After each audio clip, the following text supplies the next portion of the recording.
Greetings, Mythics. Yes, it's me, Ken Boyter, but you probably already know that because you have been watching the Edward Tales YouTube channel. We also do a live stream 3 times a week over on Edward Tales Twitch. And if you don't know that I'm Ken Boyter, well, you do now because I've just told you. Anyway, enough about me. Let's talk about the Crooked Crown. Yes, we are talking about the Crooked Crown. This is a how to play video on how to play the Crooked Crown. It is a game that I co-designed. Look, there's my little name with Kedric Winks. And steal the crown. Win the game. The game is published by Outset. Oh, and I'll flip it over on the back. And also by Cheatwell Games. And it is a game 2 to 6 players. No, it's not. It's 3 to 6 players. There we go. Look, it might help if I just read off of here. It's 3 to 6 players. It's 20 minutes to play. And it's 8+. Now, this isn't going to be a review because obviously, I'm going to say it's 10 out of 10. Amazing game. Go buy it. But what I will say is, when we demoed it, and I must have demoed this game about 100 times at least at the UK Games Expo over the 3 days, we had an amazing response to it. I'm not just saying that, we had an amazing response to it. Every time I demoed the game, all the players had a lovely, lovely, brilliant time. They just had so much fun, and normally what happens at the end of the game is because you are trying to be the person at the end of the game who has the Crooked Crown card, you have a little discussion at the end, so it's revealed who has it, and then they go, oh no, but I had it to begin with, and then where did it go after that? You took it, and then you had it, and so normally there's a good player interaction there, so nobody walked away just sort of saying, yeah, it was an alright game. Everybody really enjoyed the game. Anyway, enough of me rambling on. Let's find out what's in the box and how to play. There are 78 cards in the box. There is a board, a throne room board. We've got this lovely wooden Crooked Crown. That's really cool. And we have player tokens. Each player plays a goblin. We have a noble, a knight. We've also got the wizard, the rogue. We've got the cook, and we've got the jester. So, what do you do? How's the gameplay? The aim of the game actually is to be the goblin at the end of 8 rounds who has the Crooked Crown card. There's only one of these in play when you play the game. There are 2 of these in the box, but you only play with 1. And the game plays over 8 rounds. So after everybody has 1 turn, you move it up onto the second round. Simple as that, onto the second step. Then onto the third, fourth, fifth, etc, etc. When you get to 8, then everybody has 1 last turn, and then that is the aim of the game. The player who is holding the Crooked Crown in their grubby little goblin-esque fingers is the new ruler. And what you do is, the setup is, each player will actually choose which goblin they would like to be. So let's just do a 3-player game. What you do is you choose, well, let's have the rogue, let's have the knight, and let's have the jester. So you put the other tokens back in the box, they're not going to be needed for that game. And everybody places their token on the number 5 on the tracker board here. So what you do is that you then shuffle the deck, keeping the Crooked Crown card to one side. You shuffle the remaining cards, and then you count out 5 cards per player, -1. So if we're doing a 3-player game, then you need to count out, after you've shuffled the deck, you need to count out 19, because that's 5, 10, 15. I've got the maths wrong already. Not 19, that would be a 4-player game. You need to count out 5 per player, so 5, 10, 15. That is the only maths during the game. So 15 minus 1 is 14. You deal out 14 cards just into a pile, and then you shuffle into that 14 cards 1 Crooked Crown. So therefore you've got a dealing deck of 15. So then you shuffle it all up, and then you deal 5 to each player. It is simpler than I made it sound. Then what you do is you are playing on your go. You do one thing. You basically play a card or multiples of the same type of card. So obviously if you get dealt the Crooked Crown, you've got it in your hand, so you know where it is. Obviously no other player knows where it is on the first go. It's a game of bluff. You don't want to let people know that actually you've got the Crooked Crown, because they need to find out where it is, because if they know where it is, they'll start targeting you.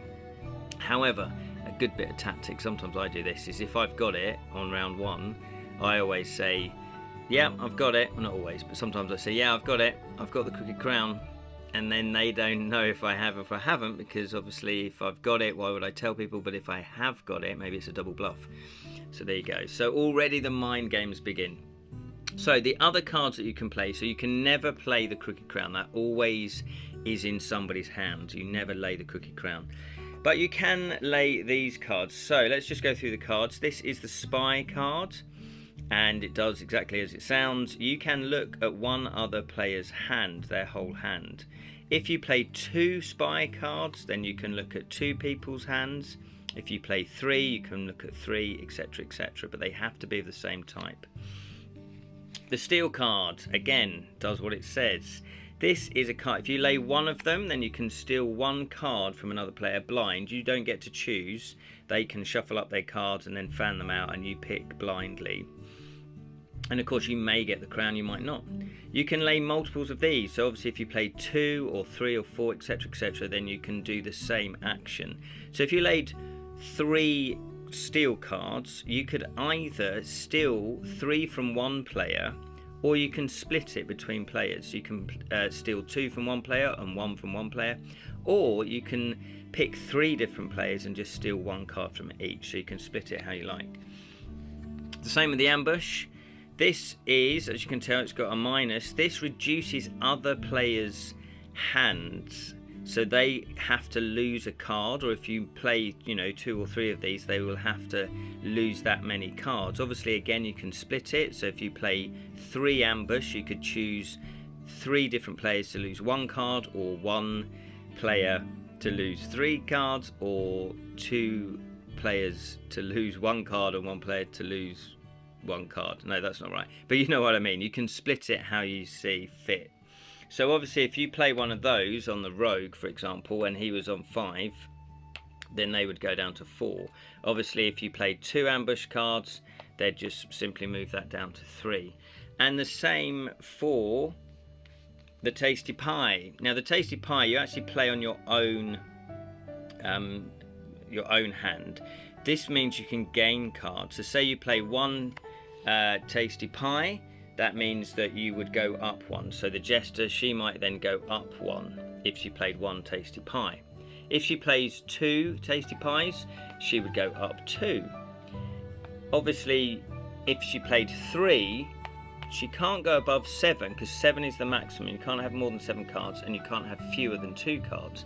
However, she could use this strategically. So say she had 3 Tasty Pie cards and she played all 3 and she was on 5, she could go up to 7, but that extra Tasty Pie wouldn't have any effect, but it means she can get rid of it out of her hand and then gain those cards back, and she might get other cards that she actually wants to use at that time. And then the last card is the Wild card. This lovely goblin, he likes dressing up, so he mimics, he's a wild card, here he's dressed as a dragon, he mimics the other cards, so he takes on their ability, and you can play him on his own just like the other cards. And so if you laid one of these, you could say, okay, that is a steal card, and then you would just use its action. You could say it was a Tasty Pie or any of the other cards apart from the Crooked Crown. It cannot mimic the Crooked Crown, because obviously that would be crazy. And then what you do is you can also double it up or treble it up. So you could say, yeah, that's 2 ambush, or you could say, yeah, that's 3 steal if you had another one of those. So you can double it up onto any other card apart from the Crooked Crown, but it has to be of the same type. And as I say, after 8 rounds, so everybody takes a go, and then once they have their go, that's the end of 1 round, and it just moves up the crooked stairs to the crown. And on the 8th turn, on the 8th round, everybody has 1 more turn. Whoever has the Crooked Crown after the 8th round is the new ruler of the goblins, and is the winner.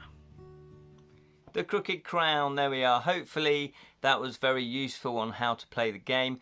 One thing I neglected to say actually was the rule sheet in the game is brilliant. They've done an excellent job, the publishers, of actually explaining the game very clearly, very precisely. And also what I will say is, Kedric and I were very, very, very impressed with the production quality. The Crooked Crown, the little wooden Crooked Crown, is just amazing. The board is good quality. The cards are nice, thick stock.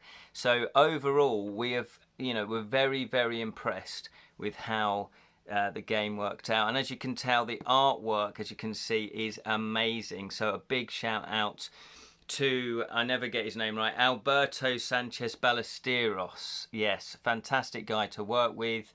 He was such a pleasure to work with. So thank you so much to Alberto, and thank you to Cheatwell and Outset. So if you haven't got your copy, go get your copy. Anyway, may the magic of playing games flow through you always.